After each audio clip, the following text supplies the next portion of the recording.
pressão arterial, veja só. Pressão arterial é uma doença que a gente sabe que se chama assassina silenciosa. E ela realmente, às vezes, não dá sintoma, e o sintoma que aparece já é uma complicação, né? Um AVC, infarto, uma doença arterial, alteração renal, alteração ocular, quer dizer, várias e várias complicações em órgãos-alvo, que nós chamamos. Então a gente tem que tratar, veja só. Primeiro que o diagnóstico da hipertensão não é só você chegar no lugar, uma enfermeira medir rapidamente sua pressão, né, nem deixar você descansar, e de repente, olha, a pressão está assim, assado, aí já vai te dando remédio. Não, não é isso. O diagnóstico da hipertensão é uma coisa muito séria, porque após isso você vai ter que tomar remédio a vida inteira. Ou você vai ter que mudar seus hábitos de vida. Bom, então, feito o diagnóstico, eu sempre falo, eu meço a pressão durante a minha consulta 3 vezes. Pelo menos 3 vezes, para evitar aqueles problemas de hipertensão mascarada, hipertensão do jaleco branco, né? Que o cara vê a pessoa de branco, a pressão vai lá para cima, chega em casa e a pressão está normal. Então a gente precisa diferenciar, sabe, o tipo de hipertensão que é para você começar a medicar. Mas antes de entrar com medicação, eu vejo os hábitos de vida da pessoa, tá? O tipo de alimentação, que o grande problema na hipertensão é a alimentação, é o sal que come. Muitas pessoas não sabem que dentro daquele embutido tem muito sal, que dentro daquele enlatado tem muito sal, porque eles usam o sal para conservar os alimentos. Então não é só o sal que você põe na comida, não é o sal que está no saleiro, não, é o sal que está dentro dos alimentos também. Tem carne salgada, a gente já, pelo nome, né? Você já sabe que tem muito sal. Então a primeira coisa é tirar o sal da comida. Depois que tira o sal da comida, vamos ver o tamanho, vamos ver o nível de corporal da pessoa, né? O índice de massa corporal. Se a pessoa está muito obesa, se está fora do peso, a gente sabe que metade da população brasileira está com sobrepeso. Então tem que fazer a pessoa perder peso. Mas nesse intervalo, eu já entro com algum tipo de medicação, dependendo dos níveis da pressão. Tá, quando a pressão é extremamente alta, exageradamente alta, e a pessoa já tem histórico de hipertensão crônica, a gente tem que entrar com medicamentos de mais potentes, né? Então tem vários medicamentos. Geralmente a gente começa com um medicamento, que eu começo sempre com um diurético. O diurético ele faz o seguinte, ele faz você urinar, aumentar a urina, e na urina você perde sal. E o sal é um fator importante na pressão arterial. Porque o sal, ele puxa a água para dentro da circulação, para dentro das artérias, das veias, para o nosso corpo. E puxando a água, aumenta a quantidade de volume desse sangue. E a pressão tem relação também com o volume. Se tem muito líquido lá dentro, a pressão é maior.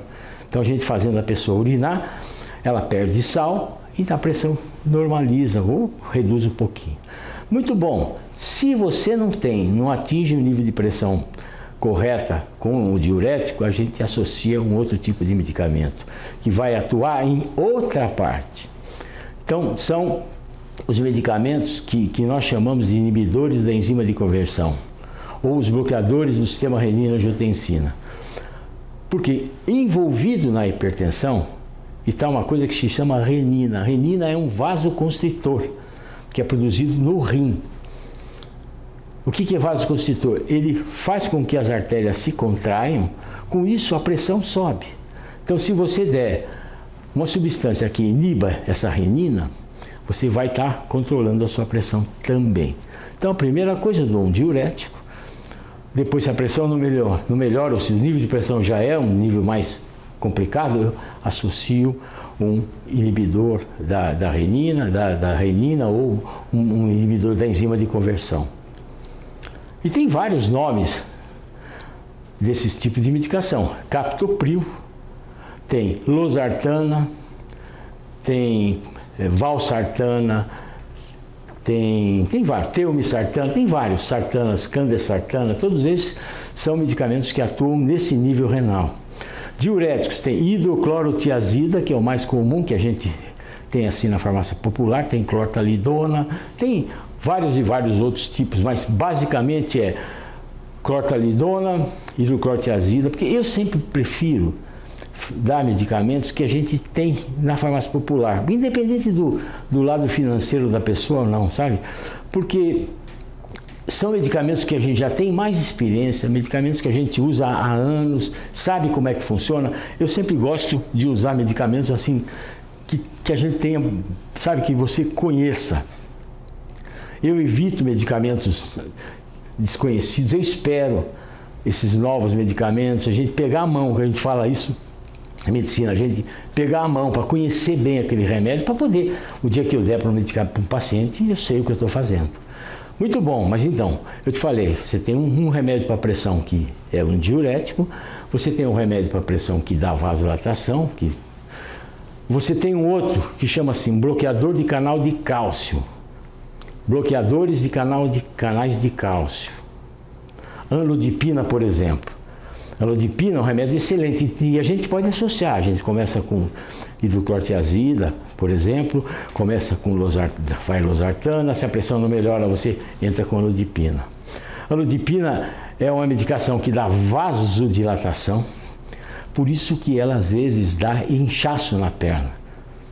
Então a pessoa vem reclamando que está com a tornozelo inchado no final do dia e fica preocupada que é do coração. Não é, é o remédio que faz isso. Por isso que eu gosto de explicar. Olha, a anlodipina é um medicamento espetacular para controlar a pressão, mas ele pode inchar um pouco a sua perna. O que tem que fazer? Levantar a perna, às vezes colocar numa posição maior, porque às vezes é tão benéfica a ação da anlodipina que eu chego para o paciente e falo, olha, melhor você aguentar um pouquinho de inchaço, põe uma meia elástica, alguma coisa, porque a sua pressão está tão em ordem que não vamos brincar com isso. Tá, e tem outros tipos de medicamentos também para hipertensão. Tem medicamentos de ação central, no sistema nervoso central. São medicamentos que a gente só vai dando na sequência, sabe? Tem medicamentos que têm ação exclusivamente no sistema arterial, hidrolazina, por exemplo, que é um vasodilatador. E tem vários outros tipos de medicamentos. Mas basicamente é isso, que eu queria que você entendesse o seguinte. Ai, doutor, eu tomo 4 remédios da pressão. Pode, você toma, desde que sejam em ações diferentes, é perfeito. Eu vejo às vezes que, lamentavelmente, a pessoa vem tomando remédio igual, só com um nome diferente.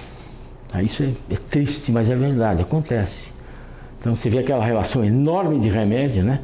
Que é polifarmácia, que acontece principalmente de pessoa de idade, e você vai ver tem 2 iguais.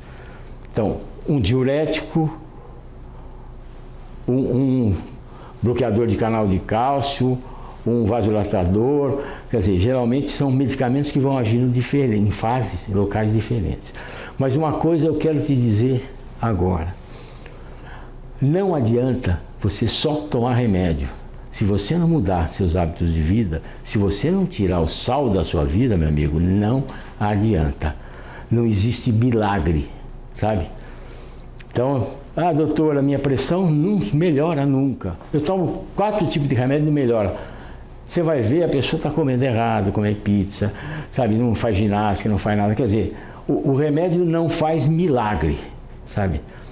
Os milagres acontecem, você que é cristão sabe disso, que os milagres acontecem, 99,9% é ação de Deus, mas se a gente não colocar os 0,001%, se a gente não quiser, não der a nossa parte, não acontece o milagre.